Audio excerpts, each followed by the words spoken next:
Salut à tous, c'est Ren. Aujourd'hui on se retrouve pour une nouvelle vidéo, un peu à l'image de il y a peut-être 2 ans je crois, un truc comme ça, où j'avais fait une vidéo sur les erreurs à éviter. Pas dire que c'est l'épisode 2, mais on va faire des... Enfin, un rappel, je sais pas comment je pourrais tourner... Faut que je trouve une idée sur ça. En fait c'est des erreurs que je vois extrêmement souvent sur Discord notamment. Que ce soit, bon, plus chez les Anglais, sur les 2 premiers cas que chez les Français, mais quand même. Et... le dernier cas, on en parlera, c'est quelque chose qui touche plus le mid-game. Bref, de toute façon, vous le verrez à la miniature, je pense, vous aurez cliqué par rapport à la miniature, par rapport à ce que vous voulez voir. Donc, première chose. Bon, j'ai déjà fait j'ai déjà fait 1 ou 2 vidéos, je crois, sur le premier E5, sur le premier trans, tout ça, tout ça. Et là, en fait, je vois énormément de comptes critiquer, se plaindre sur le chat, littéralement, que certains streamers, youtubeurs disent de la merde. Alors, bon, là, en question, c'est MK qui est ciblé. Bon, moi, j'ai rien contre le bonhomme, hein, je le connais, je sais pas qui c'est, voilà, sorry, bro. J'ai envie de dire, le mec se prend des cartouches pour rien. En gros, il y a beaucoup de gens qui, font comme lui, hein, en fait, je prendre l'exemple que moi-même j'ai fait avec la série Gaggy, où j'ai eu le soir même où j'ai release la première vidéo de Gaggy, j'ai eu déjà 3-4 mecs dans mes DM en me disant ouais, j'ai fait comme toi, je fais un Gaggy et tout, alors que je le dis dès le début, hein. C'est de la merde, Gaggy ça pue sa mère, faut pas le faire. Moi je veux juste m'amuser, tu vois, le perso pue sa grand-mère, faut surtout pas le faire. Et MK lui il a fait un peu la même chose. Alors après j'ai pas les détails et tout, hein. Moi j'ai juste vu... Enfin, je vois surtout ce que je vois sur Discord, en fait. Mais je regarde pas spécialement son contenu. Mais a priori, il aurait fait une série avec Holmes. Jusque-là, rien d'anormal. Et Inosuke. Et là, arrive le premier problème. En fait, Inosuke, bon, ça reste un perso qui est très très fort, hein. On va pas se mentir. Inosuke, ça reste une machine à tuer. Même si, bon, il y a un peu de lore à faire. En fait, le perso a été nerf il y a peut-être 3-4 mois après sa sortie. En fait, il a été nerf à cause de la MSS, donc la Magic Stone Sword. En fait, il y avait un glitch dans le Vortex et dans la Porte des Univers qui nous permettait de passer les difficultés sans aucun problème avec Inosuke 6 étoiles, sans Guiltex, sans pet, sans rien. C'était vraiment un glitch de l'espace, puisqu'à l'époque, en fait, si vous voulez, dans ces modes de jeu-là, on pouvait reach certains, surtout dans la Porte des Univers, à une certaine difficulté des Portes des Univers. Il me semble que c'était autour de 100 le maximum, il me semble, à l'époque. Si vous reachez 100, il fallait faire des quintillions ou des quadrillions, non, c'est des quadrillions de damage, je crois, si je dis pas de bêtises. Alors des quadrillions, si je dis pas de la merde, c'est des E24. Actuellement, même en SE, le mec le plus fort, je mets des gros guillemets parce que le mec est juste nul, fait des 9 E20. Genre, il fait même pas de E21 encore. Alors qu'on a un mode prédisposé pour ça, c'est-à-dire la SE. Donc, c'est pour dire à quel point, à l'époque, cette stratégie avec Inosuke était folle. Et en fait, le jeu, ayant vu ce glitch de la mort, s'est dit, tiens, en fait, on va tout nerf. Donc ils ont nerf le Vortex, ils ont nerf la Porte des Univers, ils ont nerf le Inosuke et ils ont nerf la MSS. Ils ont fait un tir groupé. Littéralement, ils ont fait un shot groupé, ils se sont dit tiens, ça va le faire. Donc Inosuke s'est fait littéralement détruire. Bon, le nerf est pas énorme, je crois, c'est surtout sur son shield qu'il a pris cher. Attendez, on va regarder parce que j'ai plus les pourcentages en fait en stats en tête. Mais c'était vraiment des pourcentages qui étaient assez insane à l'époque, il me semble. Ou alors c'est que là... je sais plus. Il me semble que lui aussi a subi un nerf. Faudrait que je retrouve les fiches, en fait. Ouais, mais je les ai plus... Je sais pas, je vais revérifier après quand même. Dans le doute, je posterai en commentaire si j'arrive à m'en souvenir. Parce que bon... j'ai tellement la tête en l'air. Mais il me semble qu'il a quand même été nerf, cet imbécile. Mais même s'il a pas été nerf, en fait, ce qui s'est réellement passé juste après, c'est que Héloïse est sortie genre 2 mois après. Enfin... peut-être un peu moins, j'abuse, peut-être 3 mois, 4 mois. Attendez, hop, si tu regardes les chests, en fait, c'est tout simple, hein. Tu regardes le chest, tu vois Inosuke. Bon, là, il n'y a pas... Hop, tu regardes Inosuke et Héloïse est sortie juste après, donc ouais, 2-3 mois après, globalement. On s'est dit, putain, Héloïse, c'est mieux. Donc déjà, Inosuke était complètement éclipsé, donc oublié, même s'il reste très fort, il a été vraiment... éteint par Héloïse. Et le truc, c'est que tout le monde s'est mis à faire des, comment ça s'appelle, des guides, des routes, des chemins à suivre sur Héloïse pour faciliter la route, enfin le chemin sinué qu'est leur game, entre guillemets, pour tous les nouveaux joueurs. Et s'ils ont fait ça, c'est qu'il y a une raison, c'est qu'en fait Héloïse éteint Inosuke sur tous les points de jeu, surtout post-nerf, enfin en tout cas après son potentiel nerf, faut que je vérifie vraiment avant de dire de la merde, mais il me semble qu'il a été nerf, c'est pour ça que je dis ça. Et en fait, suite à ça, on a complètement oublié son existence. Et là, MK, en faisant cette vidéo qui est très cool en vrai, hein, c'est sympa de remettre au goût du jour certains persos, il a lancé littéralement une vague de nouveaux joueurs qui se sont fait très mal avec Inosuke. Très très mal. Vraiment, c'est terrifiant. Parce que du coup, on se retrouve avec énormément de joueurs qui se font bouler le crâne par tout ce qui est la tour du néant. Tout ce qui est le SL également. Non, quoique SL, non, ça va, j'en ai pas vu trop. Le SL, Inosuke a l'air de plutôt bien s'en sortir, même sans artefact et tout, ça a l'air de bien marcher. Et la Spen Donjon. Spen Donjon, c'est pareil, c'est une boucherie, les mecs se font exterminer le crâne. Donc je n'ai pas testé Inosuke, je sais que c'est pas mauvais, je sais que c'est bien moins fort que Héloïse, bien sûr. Faut pas être d'élu. Vu comment Héloïse, elle est péter sa grand-mère, le perso fait tout, il est juste OP et tout. Mais à comparaison avec Inosuke, bon, en fait, tu pars avec un handicap, quoi, hein, concrètement, voilà.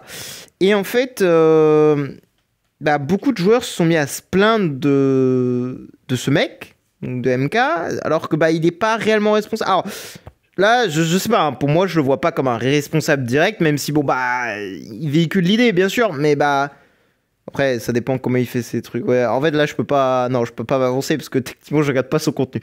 Je vais pas m'avancer. Mais voilà, on se retrouve avec ça sur le Discord et tout. Et bon, c'est pas.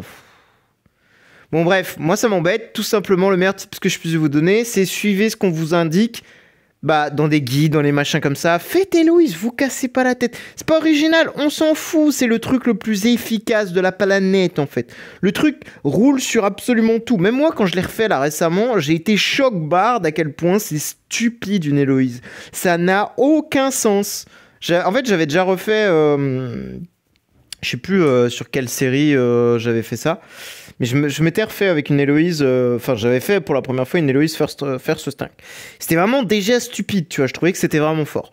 Puis j'ai fait Holmès, j'ai fait plein d'autres conneries derrière.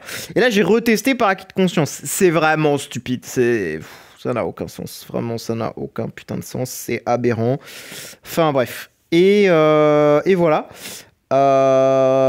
Donc, ne vous cassez pas la tête. Même si c'est pas original, je sais pas quoi, parce que c'est souvent les arguments que donnent les gens. Ouais, mais les gars, vous avez jamais joué au jeu et vous nous parlez d'originalité. Bon, c'est compliqué, quoi. Moi, je vous dis, ne vous cassez pas la tête, vous tracassez pas, faites Héloïse, c'est le meilleur truc à faire. Ensuite, on a... Bon, ça, c'est plus mon point personnel que je vois là-dessus. Il n'y a pas de réelle contradiction ou quoi, mais c'est sur le choix du deuxième trans quand vous partez sur un Wukong premier trans. Encore une fois, c'est souvent MK qui revient là-dedans, mais en fait, il a fait une vidéo qui a été vue genre plusieurs milliers de fois. Bon, logique, tu vas me dire, il est assez connu, le mec.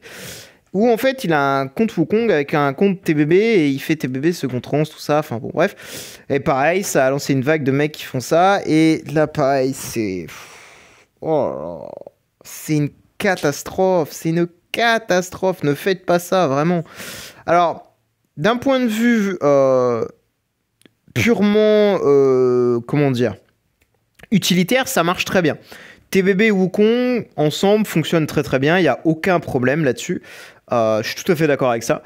Mais en fait, le problème, c'est que mise en place sur des comptes d'early players qui ont de trans, justement, qui n'ont aucun artefact, qui n'ont aucun stellar shard, qui n'ont rien, littéralement, c'est de la merde. C'est vraiment de la merde. Il n'y a pas pire, en fait. Surtout parce que les arguments que je vois passer, c'est oui, mais ça aide pour le Vortex, etc. J'ai un compte où je suis en train de faire le Vortex premier trans, c'est-à-dire avec TBB main. J'ai déjà tout ce qu'il faut et tout, il manque juste des gemmes. Et c'est déjà dur. C'est-à-dire que ça coûte déjà super cher, l'investissement pour juste ça. Et on pense que des mecs avec des V4 TBB vont le faire. Non, ça marche pas comme ça. Non. Non, c'est de la merde. Ne faites pas ça. Faites une route normale, Wukong, et après vous allez sur Aspen SQH. C'est très très bien et ça marche bien mieux.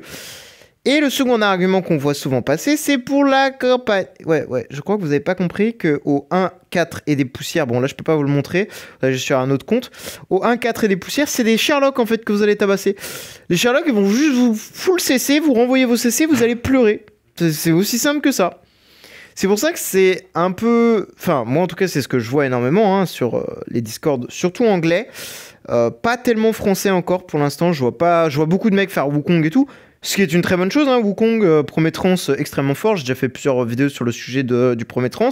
Comme moi, ça me convenait pas de faire HHA et de recommander HHA, même si, bon, bah, sur certains cas, bah, il vaut mieux faire un HHA en fait, parce que le compte est tellement mal entretenu et n'a tellement pas reçu d'attention et de soins que, bon, effectivement, faire un main HHA, c'est pas une bêtise. Mais maintenant, en fait, Wukong est bien plus apte et à même de répondre à ces conditions, c'est-à-dire de support, premier trans, DPS. Enfin, premier trans support DPS plutôt. Et ça fait vraiment toute la différence. C'est une singerie. C'est le cas de le dire, puisque c'est un singe. Bref. Quel humour de merde. Mais vraiment, le perso est extrêmement fort, très polyvalent. Il sustain extrêmement bien. Il fait des bons dégâts. Il peut contre-attaquer. Il peut chase. Il peut se heal. Il peut buff les autres. Il peut debuff les ennemis. Il peut stun. Putain, la liste, elle est longue, hein. C'est un enfer. Il peut se shield et shield les alliés. C'est bon? C'est trop. Bref, donc le perso est extrêmement polyvalent. En fait, il est en HHA un peu de wish, entre guillemets, puisque bah, il donne du shield aussi comme HHA. Mais HHA, c'est vrai que c'était plus intéressant avec Héloïse, puisque dans le cas où Héloïse prenait des coups et bloquait, elle faisait des dégâts et se shieldait par la même occasion. Là, c'est Wukong, faut qu'il joue. Donc en fait, ça vous fait un vrai DPS, parce qu'il tape fort. En plus, bon, c'est un perso du CNY, donc c'est logique en fait. Mais voilà, globalement, c'est un perso qui est très polyvalent, tout ça. Et souvent, en tout cas, moi, ce qui me paraît logique dans l'idée de Wukong, second trans, ce que tu fais, c'est pas une TBB. L'argument, comme je disais tout à l'heure, c'est pour la campagne et le Vortex. Bon, le Vortex, on oublie, en fait, les mecs, ils ont déjà pas ce qu'il faut pour faire marcher une team de héros de base, alors faire marcher TBB, bon, à l'aide. Et pour le Vortex, pour la campagne, c'est encore pire. Un seul héros comme TBB ou Wukong est largement suffisant. Deux, ça va être un calvaire. Les Valkyries, elles vont littéralement vous éclater le crâne, en fait, elles vont vous carboniser la tronche. Et les Sherlock, ils vont se faire un malin plaisir de vous cesser en boucle et vous allez pleurer. Et c'est déjà le cas, en fait. Moi, je vois énormément de joueurs se plaindre de ça. Oui, mais je suis coincé en campagne, je peux pas avancer et tout. Les mecs en 2 trans sont toujours à la campagne 1. Ça me foudroie. J'ai mal à la tête. Je sais pas. Peut-être c'est moi, hein. Peut-être moi le débile du village, mais ben, je comprends pas. Donc bref, ça c'est vraiment des erreurs que vous pouvez tout simplement éviter, pareil, en suivant des guides. Il y a tout ce qu'il faut sur Discord, et évidemment, on ne vous recommandera pas de faire une TBB second trans, surtout pas. Voilà. Et le dernier point très important, ça c'est plus ce qui va arriver en mid-game. Là par contre, que ce soit communauté française ou anglaise, je ne sais pas qui est le... Voilà, pas... Hein, qui a sorti de faire un scam Rui en Deific Artefact en premier. Deific Artefact. Ça me rend chèvre. Je vois de plus en plus ce genre de conneries sur des comptes. C'est extrêmement courant maintenant.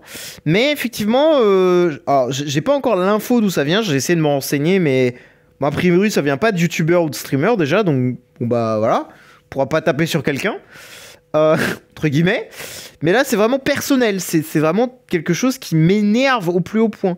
C'est qu'en fait, tu vois de plus en plus de mecs faire ce putain de scammerie, mais ne le maxent pas. Parce qu'en fait, ils ont pas ce qu'il faut. Parce que ça coûte beaucoup trop cher. C'est-à-dire qu'avoir des Deific Artefacts, actuellement, c'est encore quelque chose d'assez coûteux. Et ça vous demande de sacrifier des subs ou des corps, en fait, pour avoir des scammeries. Enfin, pour avoir des Deific Artefacts, pardon. Et le scam Rui demande obligatoirement d'être des splendides pour être intéressant, pour son 50% là, de con là. Bref, et encore une fois, vu que ça coûte super cher pour le moment à obtenir, en plus des plumes, toutes les merdes qu'il vous faut derrière, bah les gars, il en faut 4 quoi. Alors qu'une harpe de base, une étoile, c'est déjà bien mieux qu'une harpe splendide basique. Et ça fait toute la différence. Puisque avec 2 artefacts seulement, tu te fais un artefact polyvalent qui va te servir sur ton main DPS et sur des subs DPS, qui va te servir dans plusieurs modes de jeu, qui va te servir sur potentiellement plusieurs persos, comme je le disais, alors que ton Scam Rui sert que sur TBB ou Wukong. Le premier qui me dit ça sert sur Aspen, je le gifle. Voilà, je le dis, c'est bon, ça sert à rien. C'est tellement inutile sur Aspen, un Rui de base est largement suffisant. Et l'argument que j'ai souvent vu en tout cas sur les 3-4 personnes que j'ai essayé d'aider qui avaient déjà un Scam Rui sur leur compte et qui n'avaient pas de DB, pas de miroir, rien d'autre que ce putain de Scam Rui. Même pas level up, hein, bien sûr, parce que pour la plupart, ils ont pas assez, comme je le disais, c'est la remarque que je me fais assez souvent, c'est qu'en fait, ils ne peuvent même pas le monter. Et en fait, les mecs te sortent, oui, mais c'est pour le Vortex. Alors, les cocos, je vous l'assure, hein, je vous assure que vous avez TBB, pour ce truc-là, de Vortex de mort, là, vous n'avez absolument pas besoin d'un Scam Rui. Un Rui normal ou un miroir, splendide, pas défique, hein, est largement suffisant. C'est-à-dire qu'il n'y a pas besoin de se casser la tête à avoir un Scam Rui qui te coûte 4 putains d'artefacts défiques, qui coûte cher, alors qu'à côté de ça, tu pourrais juste te faire un Rui normal. Bon, 1 étoile, 2 étoiles, 3 étoiles, évidemment, bon, ça c'est selon ce que tu as besoin. 3 étoiles est évidemment le mieux pour le Vortex, idéalement, même si ça coûte un peu cher, je peux comprendre. Mais pour tout ce qui va être défi, clairement, tu commences par une harpe et une antlers, puisque les deux ont besoin de n'être qu'une étoile. Bon, la harpe, évidemment, plus tard, tu peux la mettre 3 étoiles, il n'y a aucun problème. La harpe 3 étoiles, ça envoie des gigas par pain. C'est monstrueux.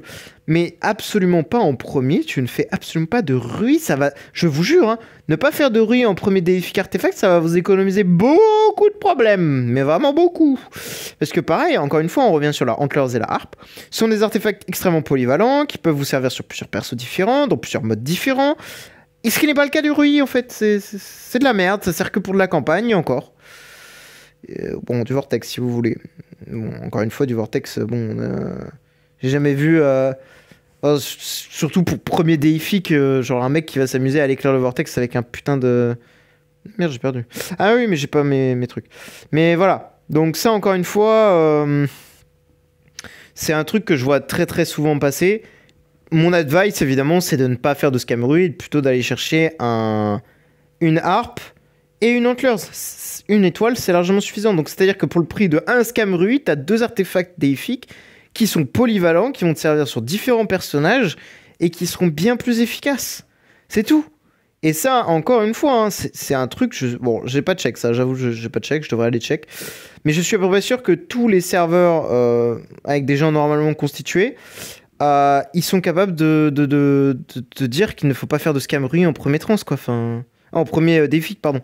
Parce que bon, et franchement, si j'attrape le mec qui recommande de faire des Scam Rui, je pense que je vais péter une durite. Ah vraiment, non, c'est trop ça. Hein. Parce que mine de rien, on se rend pas compte, hein, mais gaspiller 2 voire 3 défis artefacts dans un Scam Rui que la personne ne pourra malheureusement pas utiliser, à la place d'une Antlers ou d'une harpe qui pourrait être utilisée dans plusieurs modes de jeu différents, ça ralentit pas que ta progression, à mon ami. Hein, ça te nerve tout, en fait. Ça te casse littéralement toute progression, tout. C'est infâme. C'est vraiment le pire truc jamais créé par l'humain, hein, on va dire. Hein, recommander cet artefact de mort, là. C'est comme ça. Voilà. Donc, petit tips que je peux vous donner, hein, c'est évidemment, on commence par Héloïse. Premier trans, Wukong. Deuxième trans, on fait un switch vers Aspen SQH, hein, ça reste la base. Hein, polyvalent, très fiable. Et on ne fait pas de Scam Rui, par pitié. On fait des harpes, des antlers, si vous voulez. Mais pas de Scam Rui. Voilà. Si vous avez des questions, besoin d'aide ou n'importe quel autre tips, il n'y a pas de souci. Vous pouvez joindre le Discord qui est dans la bio. Enfin, dans la description, pardon, je sais pas pourquoi je dis ça. Et putain, mais j'en ai marre de me faire bully par la Amen Ride, la Garuda, là. Je vais le passer ce niveau, vous allez voir. Mais voilà, si vous avez besoin d'aide ou quoi, le Discord est à disposition. Hein, il y a des canaux, il y a tout ce qu'il vous faut pour vous aider. Il y a même des trucs random, je veux dire. Il y a même un putain de truc pour calculer vos stellar shards. J'ai pas les mots. Bon, bref. Voilà. Donc, si vous avez besoin d'aide, bah, pas de souci, n'hésitez pas. Merci bien et bonne journée à vous. Ciao, ciao.